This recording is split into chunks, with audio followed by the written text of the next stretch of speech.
मी पंजाब तक आज आहे 12 फेब्रुवारी 2025 आणि या ठिकाणी माझी Mrs Sheetal duck, Shivani Jalna reel star, पुन्हा रुपाली उगले आणि अविनाश उगले हे रील स्टार आहेत आणि हे जालन्याहून खास करून हरभरा पाहण्यासाठी आलेत. आणि या ठिकाणून मी आता संपूर्ण हरभऱ्याचं संपूर्ण नियोजन सांगणार आहे. तर तुम्हाला सांगतो, हरभरा पेरणी करत असताना तुम्हाला सांगतो, हा जात निवडली. जात कोणती निवडली तर मग इंदोरची निवडली. तर इंदोरची कोणती आहे? इनवेची 81 म्हणजे 81 नंबर आणि ही 94 नंबर, अशा दोन जाती निवडल्या. अशी प्लॅनिंग होती. जसं सोयाबीन इनवेचे 108ला मी 16 क्विंटलचं ॲव्हरेज काढलं, तितकंच आपल्याला हरभऱ्याला काढायचं अशी जिद्द ठरवली होती आणि ती जिद्द करून दाखवली. अशी प्लॅनिंग होती. तर हरभरी कधी पेरायचं तर तुम्हाला एक सांगतो, 10 ऑक्टोबर ते 10 नोव्हेंबरच्या दरम्यान आपल्या घरी खोबऱ्याचं तेल असतं. खोबऱ्याचं तेल काय करायचं, स्टीलच्या वाटीमध्ये ठेवायचं. स्टीलच्या वाटीत खोबऱ्याचं तेल घट्ट झालं की आपण म्हणायचं हरभरा पेरायला काही हरकत नाही. म्हणजे 10 ऑक्टोबर ते 10 नोव्हेंबर हरभरा पेरायला काही हरकत नाही. त्याच्यानंतर काय करायचं, बियाणं निवडायचं. म्हणजे आपल्या शेतकऱ्याला, आपल्या लगतच्या पाहुण्याला, कोणाला कोणत्या उताराला अशी जाती निवडायच्या, म्हणून ही जात निवडली इनवेजची 81 नंबर. त्याच्यानंतर पेरणी करत असताना विद्यापीठ सांगतं 20 किलो पेरा, पण काय होतं मरीमध्ये त्याचं 50% गेल्यानंतर 10 किलोच उगवतं. म्हणून स्वतः अभ्यास करत करत 35 40, 40 45, 45 50 म्हणजे एकरी 50 किलो पेरलं. म्हणजे पूर्वज म्हणायचे हरभरा इतकं दाट असो, अशी प्लेट फेकलं की वरताना गाव, तर इतकं पेरलं. त्याच्यानंतर त्याला म्हणजे सीड ट्रीटमेंट केली, म्हणजे त्याला औषध लावलं कारण की बुरशी लागू नये म्हणून. एकरी 50 किलो पेरलं आणि पुन्हा त्याच्यानंतर अंतर निवडलं. सगळ्यात महत्त्वाचा अंतराचा भाग आहे. शेतकरी काय करतात, 18 इंच पेरतात. तुम्हाला सांगतो, 18 इंचावर तुम्ही ट्रॅक्टरनं जर हरभरा पेरल्याच्यानंतर 3 एकरमध्ये तुम्हाला सांगतो, माझ्या तिकडल्या शेतामध्ये 400 तासं म्हणजे 400 फूट आहे, तर जवळपास त्याच्यामध्ये 266 तासं बसतात.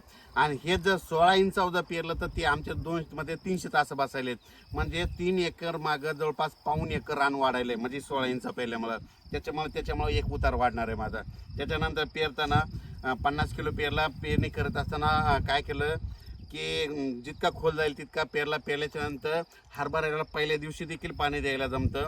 आणि फक्त किती द्यायचं तर फक्त 2-1 घंट्याचं द्यायचं. आणि दुसरं पाणी 20 दिवसाला द्यायचं. मग ते किती द्यायचं तर ते काय करायचं, 5 ते 7 घंट्याचं द्यायचं. आणि तिसरं पाणी 40 दिवसाला द्यायचं. ते किती द्यायचं तर 7 घंट्याचं द्यायचं. असं केलं.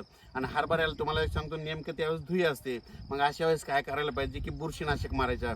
मग चांगल्या कंपनीचे बुरशीनाशक, चांगल्या कंपनीचे कीटकनाशक अशा 7 फवारण्या केल्या, 4 पाणी दिले. आणि परत एक ठरवलं होतं, जशी लोक कापसाला मेहनत करतात ना, तशी आपण तुम्हाला एक हरभऱ्याचं सांगतो. शेतकरी काय करतात, हरभरा पेरतात आणि पेरल्याच्या नंतर त्या शेताकडे जात नाहीत. तरी पण आमच्या गावातल्या शेतकऱ्याला कोरडवला जवळपास 8 क्विंटलचे होतात. मी असं ठरवलं की म्हणजे आपण पेरायचं, पण त्याला कापसासारखी मेहनत करायची. त्याला काय केलं, खुरपण दिलं, 3दा खत द्याला, पाण्यासोबत खत द्याला आणि फवारण्या केल्या. असं करत करत नियोजन केलं आहे. आणि आता याला उतार 100% येणारच आहे. म्हणजे जिद्द होती की असं करून दाखवायचं आणि इतका उतार येऊ शकतो म्हणून. आणि म्हणून ह्या ठिकाणी प्लॉट संपूर्ण 18 एकरचा प्लॉट जशाच तसा, सगळी 4 कोणते चांगले आहेत, स्वतः करतो म्हणून हे तुम्हाला सांगतो. घरची 10 एकर जमीन आहे आणि चुलत्याचे 8 एकर, 18 एकर आहे. 18 एकरमध्ये यावर्षी दरवर्षी 200 क्विंटल सोयाबीन होते, 200 क्विंटल हरभरा होतं, 400 क्विंटल माल होतो. 400 क्विंटल 5,000ने विकला तर 20 लाख रुपये तयार होता. 2 गडी आहेत, त्यांना जवळपास 1,30,000 चालले, म्हणजे 3 लाख ते झाले. पुन्हा अनेक सोयाबीनचं बियाणं घरचं, हरभराचं बियाणं घरचं, त्याच्यामुळे खर्च काही लागत नाही. जरी समजा 20 लाखामधून 7 लाख जरी गेलं तर 13 लाख उराले. 13 लाखाला 12 महिन्यानं भागायचं तर 1.25 लाख रुपये महिना शेतीमधून पडतो. आणि काम किती करतो तुम्हाला एक सांगतो, 3 महिने सोयाबीनच्या वेळेस 3 महिने शेतात गड्यासोबत राहतो, हरभराच्या वेळेस 3 महिने स्प्रिंकलर बदलायला राहतो, फवारणीच्या वेळेस राहतो. असं करीत हे सगळं नियोजन आहे. आणि असं करून हे हरभरा आणलेलं आहे. धन्यवाद. तर शेतकरी बांधवांनो, आपण महाराष्ट्रभर गाजलेलं इंदोर या कंपनीचं इनोवेज 81 ही व्हरायटी बघण्यासाठी डकसाहेब गोळी धामणगावी आलतो. तर मित्रांनो, बघू शकता किती मोठं हे एक झाड आहे आणि एका झाडाला किती घाटे आलेले पाहू शकता. तर हे एकरी 50 किलो पेरलेले आहे डकसाहेबांनी. तर पूर्ण बघू शकता किती मोठा प्लांट आहे. तर आज भेटलोय आणि तुम्ही पण पुढच्या वर्षी इनोवेज कंपनीचा हरभरा पेरवा. धन्यवाद. खरंच मित्रांनो, बघू शकता, म्हणजे जसं तुम्ही हे झाड बघायले ना, तसंच हे व्हिडिओमध्ये जसं दिसतंय तसंच इथं रिअलमध्ये सुद्धा दिसतं. तर बघा, पूर्ण असं हरभरा भरलेलं आहे झाड हरभऱ्याने. तर नक्की तुम्ही सुद्धा इनोवेज 81 हे हरभरा नक्की लावा. धन्यवाद.